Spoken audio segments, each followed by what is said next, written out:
Hi guys, it's Emily, and today I'm here with another recent reads video. As always, I got 3 books to talk about, so let's just get right into it. The first book that I want to talk about is the last book that I finished on my vacation back in September. This is The Glass Hotel by Emily St. John Mandel, and I wanted to mention that in my last recent reads video, I said there were characters from Station 11 in here because I'd heard that on Emma from Drinking by My Shelf's channel, but then I couldn't find the video where she said that, and I was like, did I make that up? But no, there are characters from Station 11 in this book. There are 2 characters that play, not a huge role, but they definitely are in this book. So just FYI, in case you're interested. So reading Station 11 right before I read this was a good idea, in case you're interested in rereading it as well before you read this. So anyway, but this is actually a totally separate story from Station 11, despite having 2 characters in the book. And they also mention the flu. That is the major flu in Station 11, but in this world it was contained quickly and didn't kill all those people like it did in Station 11.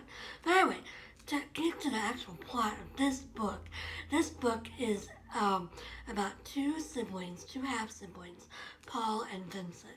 Vincent is a bartender at a hotel, and she meets a businessman named Jason, and she basically becomes his common law wife, although they're not actually married. Everybody assumes they are, and they wear rings.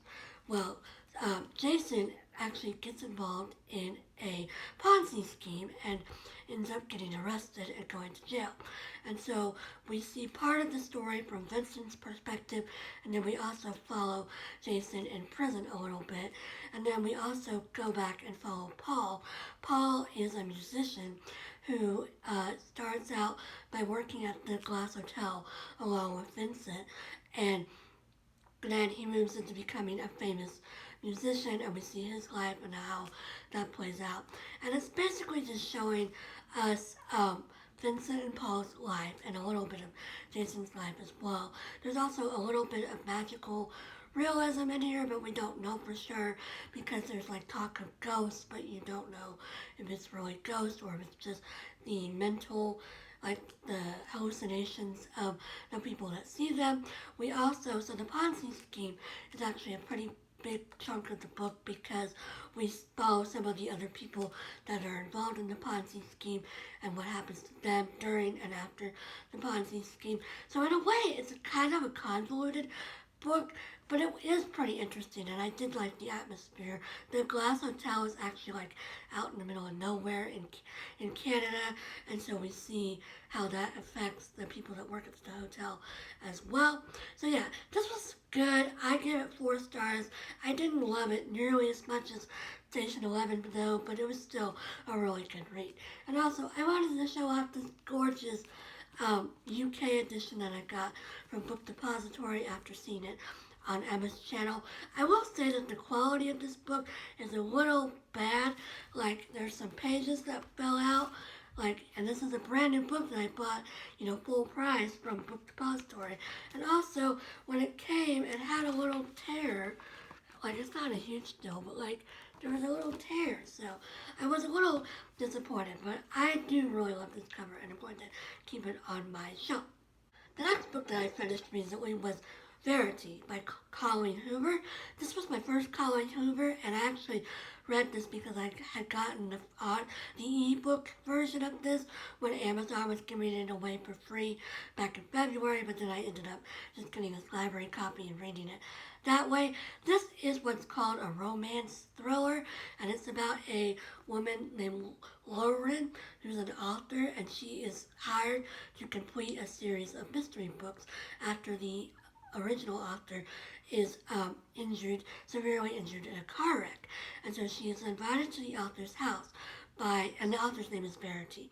And she's invited by Verity's husband, Jeremy, to come and stay at their house and go through Verity's office and see if she can find any notes about the remaining books in the series. Well, while she's there, she starts falling in love with Jeremy, and she and Jeremy begin having an affair. And also, she begins to suspect that Verity is actually faking her injuries. She catches Verity spying on her a couple different times throughout the novel, but of course, we don't know for sure if it's really Verity or again if there's hallucinations and it's all in Lauren's mind. Because at the beginning of the book, Lauren's mom has just passed away, and so she is grieving, and so we are wondering if that grief is affecting her mental state. So it's just a very creepy book. And then also another aspect of the book is that Lauren finds a autobiography that Verity wrote before she had her car wreck, and in this book, this autobiography, she confesses to doing some very bad things that if Jeremy ever found out, she would definitely divorce her for.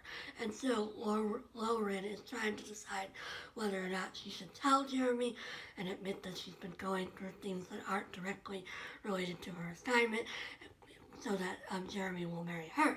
So it's just a creepy thriller type book. It was okay. I wasn't super impressed with it. I gave it 2 stars.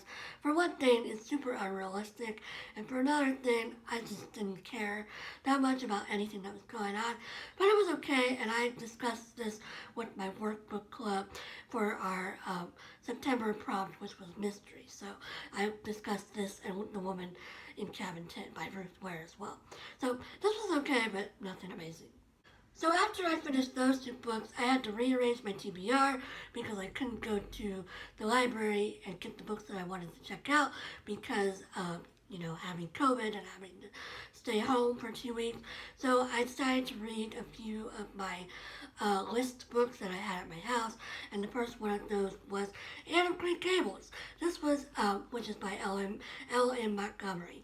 This was a reread for me. This was one of my favorite books as a kid because, of course, Anne is a redhead, and Anne and I have very similar, like, bookworm, dreamy type of personalities. And this is a really cute book. If you haven't read it, I definitely recommend that you check it out. It's about Anne Shirley, who's an orphan. She's adopted by Matthew and Marilla Cuthbert, who are a brother and sister, and she's brought to Avonlea, which is a fictional town in Prince Edward Island in Canada, and she just makes, so they want a boy, and they were expecting to get a boy, but then they fall in love with Anne, and it's just about her life in Avonlea, her schooling, her friends, the way she grows up into a young woman. When the book starts, she's 11, and when it ends, she's 16, and she's graduated from the teaching college, and she's getting ready to start the next chapter of her life. And this is a really sweet book. I love it. I'm planning to reread the whole series over the next year, and I just really, really love this book.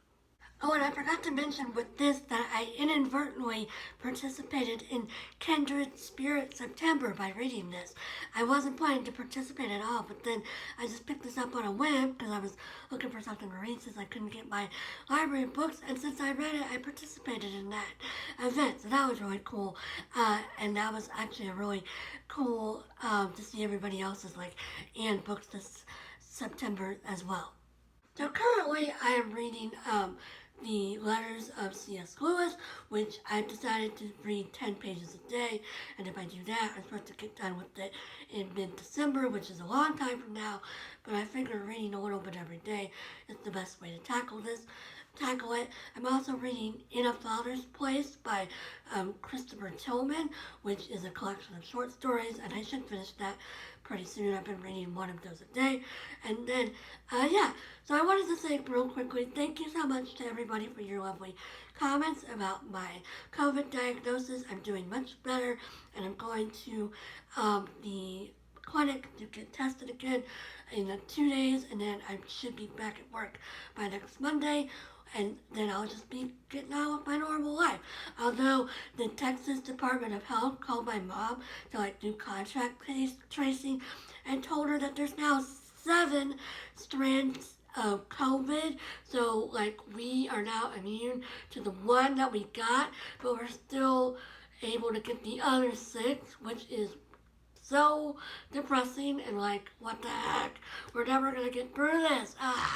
But anyway, I'm trying to stay positive. Definitely not gonna go to any more family gatherings without masks anytime soon. But yeah, I'm doing really good, and thank you again for all your lovely comments. So I hope everybody else is having a good day and you're reading some great books, and I'll talk to you again soon. Bye!